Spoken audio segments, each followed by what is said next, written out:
Hello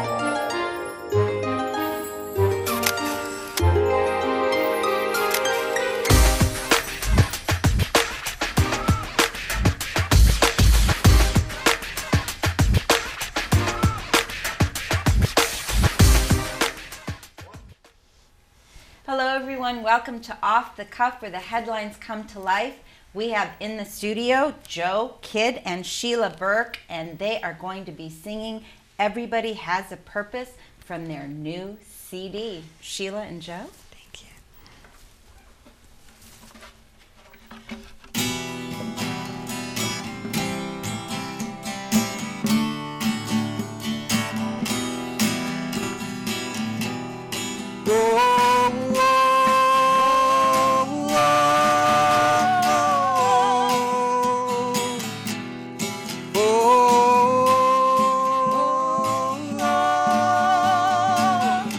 Everybody has a purpose to have and to hold. Everybody has a story that's never been told. Now I've got my reason for living, and I've got my heart on my sleeve, and I believe everybody has a feeling that rises above. Everybody has a passion, a heart full of love. Now I've got no secret to tell you, and I'm hiding nothing up my sleeve. You got to believe, yeah, yeah.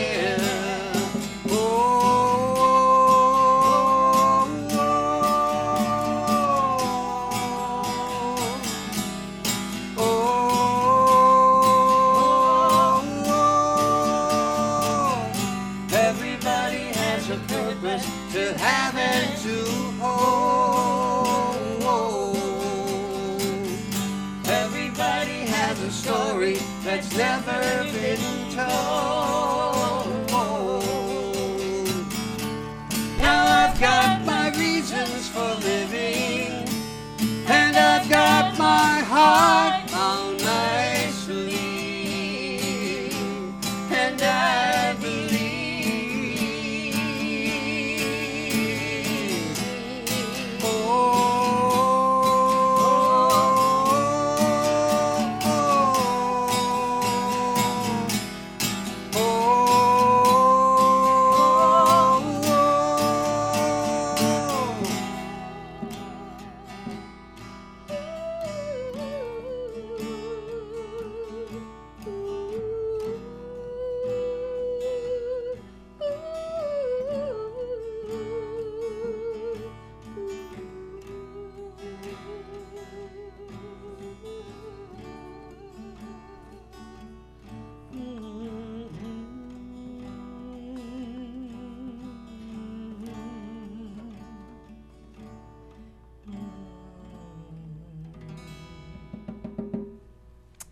That was absolutely lovely. Thank you so much. How beautiful.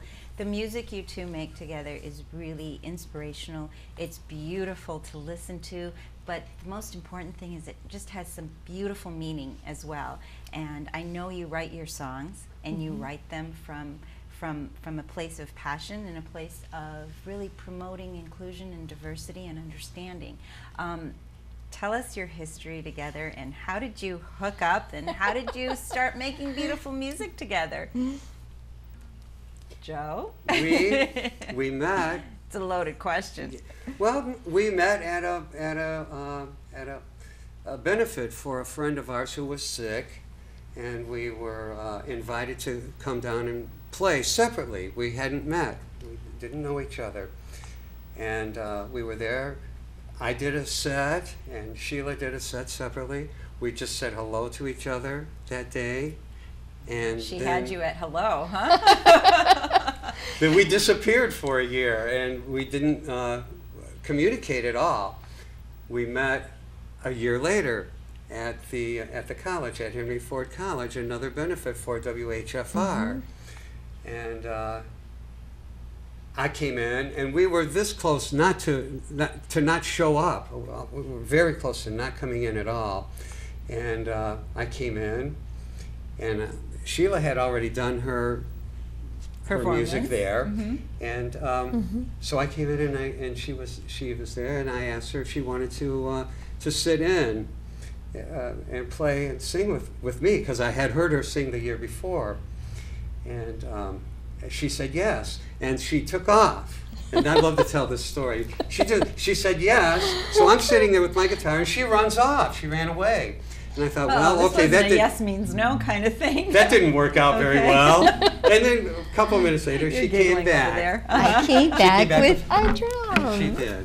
Okay. And you thought she took off. And we did our music.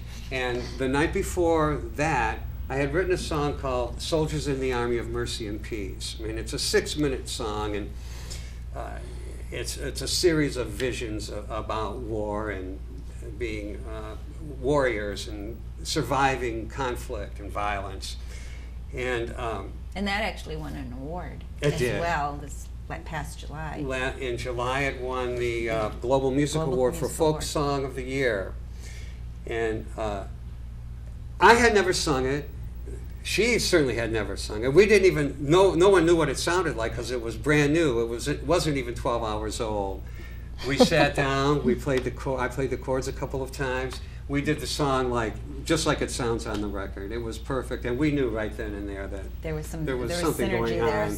Some major connectivity. We sounded like family together, and that's rare. That doesn't happen. So Joe and I both had musical careers for many years, and we just kept bumping into each other at benefits. And you do make friends with several other musicians in these circles, because we are part of a beautiful a circle, if you will, of musicians from the Detroit metro area and even larger, who are very charitable and giving of themselves, and we do come out and support community events wherever we can. And we both have been doing music long enough that we know who we are, and we're comfortable with our music and with what we want to say. But when we kept running into each other, and then we collaborated, and we had that ringing tone that with our harmonies, that sometimes you only get that with families, people who've grown up together or who spend a lot of time together. And it was natural. So yes. Absolutely. And so we got to know each other a little better and found out that we have similar family roots.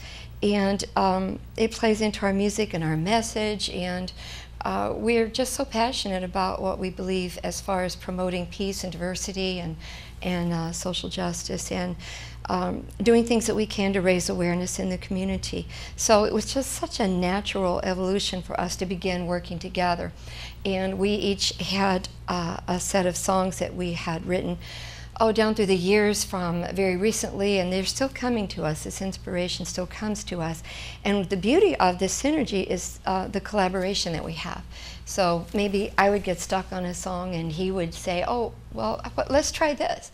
And it would just flow. And same thing with some of his. So we ended up just making it official as Joe Kidd and Sheila Burke. And the reason everybody says, what's the name of your band?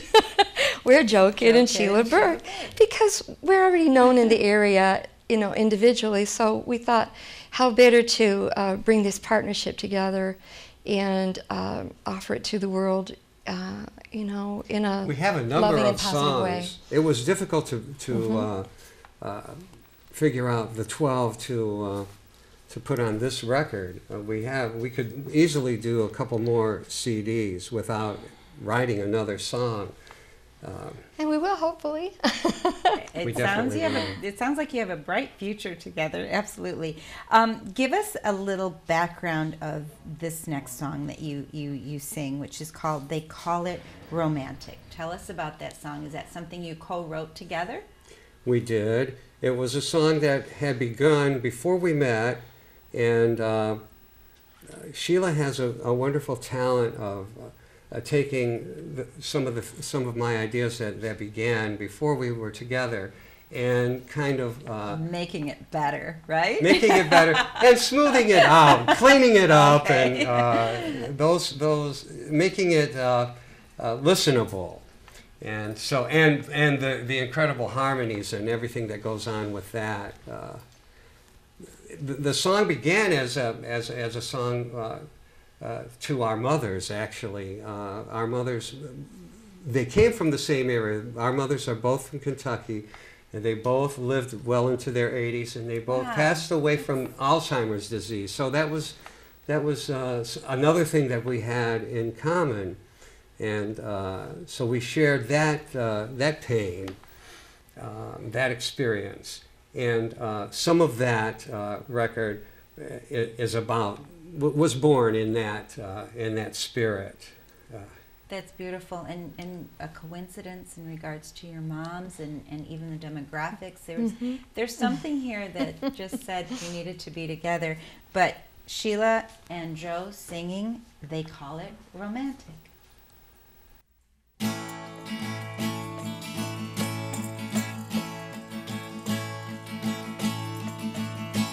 They call it romantic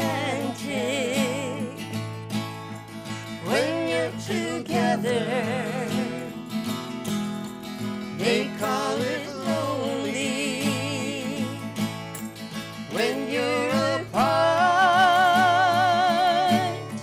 They call it tragic when you can never mend your broken heart.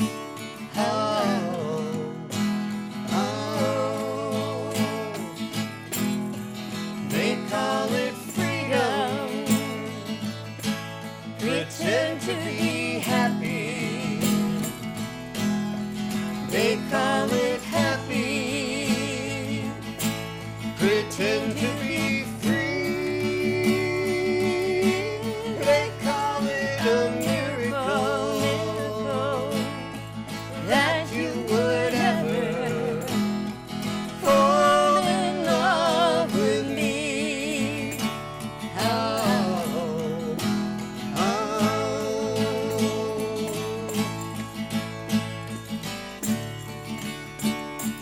They can call it what they want. Call it what they must.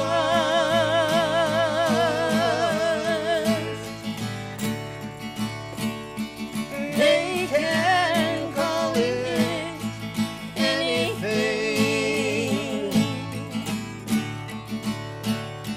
I just call it love.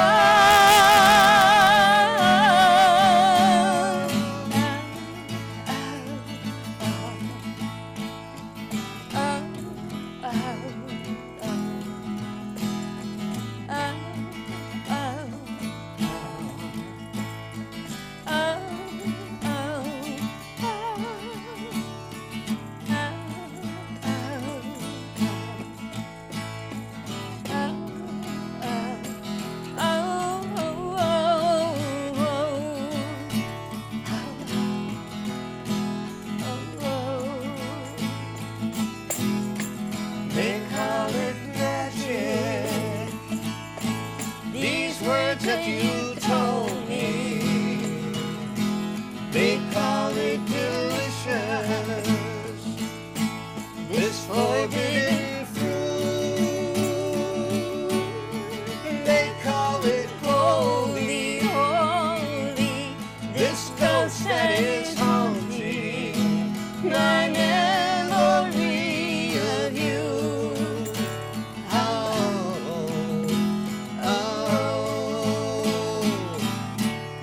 They call it holy, holy. This ghost that is haunting my memory of you.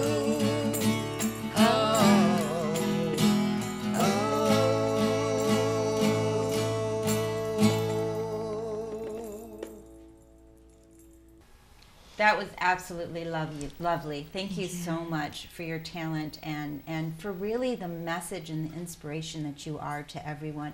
Last year during the Images and Perceptions Diversity Conference, you actually played the first song that we opened up with, and people were just mesmerized and just so touched by the words and by your inspirational message.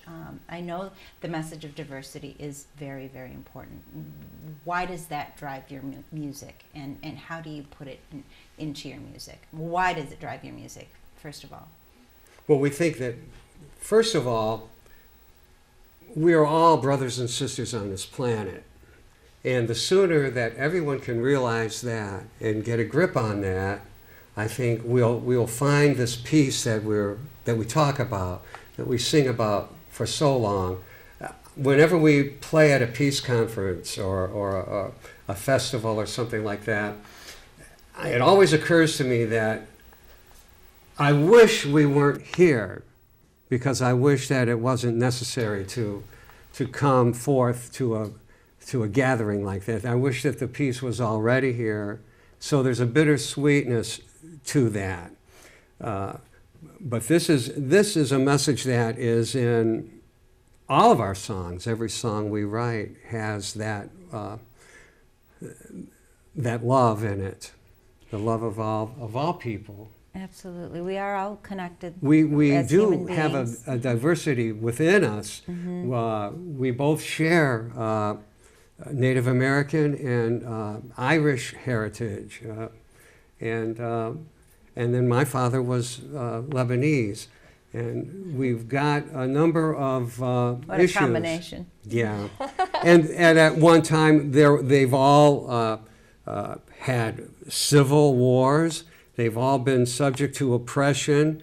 They've all been subject to starvation and disease. But what we want to sing about and to celebrate is that overcoming spirit and that ability to rise up and meet challenges and to make the world a better place. And we may sound idealistic, but that's how we believe, and that's what we work toward.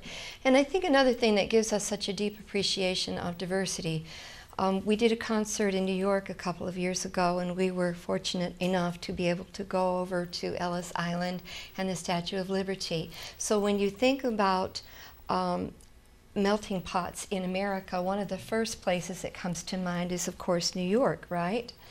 And because that is the port of entry for so many people into our country. But my roots are from Appalachia, although I've been in Michigan probably 30 years now, but I have large family from the South, and I travel back to that area often, and I am also working on a project to celebrate some of the Appalachian memories and music and gifts and crafts and all the wonderful things that are part of that heritage. So I was going to say, though, aside from New York being a global melting pot, also Appalachia is, and particularly eastern Kentucky, West Virginia, where you had the coal mining industry. Because so many people came from around the world, they came in to work in the coal mines. And so interestingly enough, when Joe and I got together, he said, my grandpa was a coal miner. I said, really? Mine too. And so we both have families who worked in the mining industry also. So we have a song called Grandpa Was a Coal Miner, and it's about a little boy, and he's talking to his grandpa, and it's a romanticized notion, and we love to play with the innocence of children and the ideas that they have of the world. And sometimes you can go a full circle with that to, some of the challenges that we face and the hardships of that kind of work, and then come right back to, but we have dreams, we have possibilities, we have the opportunities that we're blessed to have now, so that our children can have a good future, regardless of what area they choose to go into, wherever they're called or wherever they're. Absolutely. And this will lead into that other song about waiting, because it talks about your calling and your purpose. But the good thing is to be able to have that opportunity, have that education, and have that chance to rise above. And if you choose to come back to do the same thing that you always did and your family did because you love that and that way of life, that's okay too. But to honor all of our heritage, without sounding preachy or anything. This is what Joe and I discussed at length, and we have other writings and prose and poetry and some books that are coming, and the beautiful thing too is that, believe it or not, we both have backgrounds in business and degrees in business, and we've worked in the corporate world, and but we've both had our music all of our lives, right, from childhood. As artists, and now we come full circle so that we can devote more time to the music and to doing what we're passionate about. But that makes such a difference, and no, it doesn't sound naive at all, because you are making a difference. And I always say we can't change the world, but we can change the little corner that we live in, and that will be part of changing the entire world. If you're going to change the world, you have to start right here. Exactly. That's going to change the world, because we all live in our own world anyway. So if you can change one little world at a time, that's when it's going to happen. And I would add to that children. Working with the youth, and sometimes we go into schools. We've got a song called "Will Do," and it's another song about making your dreams come true and believing in yourself. And our children, we have this myth that childhood is innocent and free and happy, but children really suffer a lot sometimes at school. There are things, unfortunately, such as bullying, and Sure. we want to promote self-esteem regardless of heritage or culture or economic levels or whatever that these children are facing. They are our future. So we really want to instill good, healthy levels of self-esteem and hopes and dreams that they can reach their goals and aspirations. We are going to listen to another song called "Waiting for the Flower to Bloom" by Sheila and Joe. Also, this is a new CD that you can purchase. We have their information on the green screen in regards to their website and phone number, and also where you can purchase this beautiful CD from. Thank you so much for being with us on Off the Cuff. And here's Sheila and Joe singing "Waiting for the Flower to Bloom." Take it away.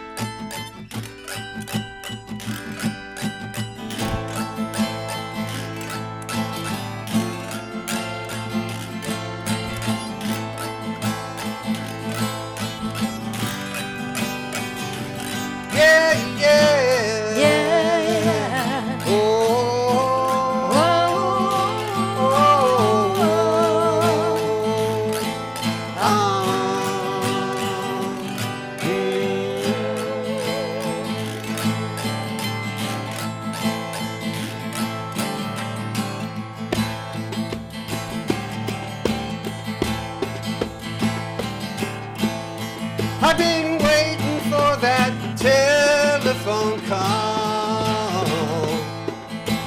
waiting for that train. I've been waiting for that mountain to fall, waiting for that plane. I've been waiting for this to start, waiting for the word. I've been waiting for this pain in my heart, waiting to be heard. Yeah, yeah. Oh, oh, oh, oh, oh.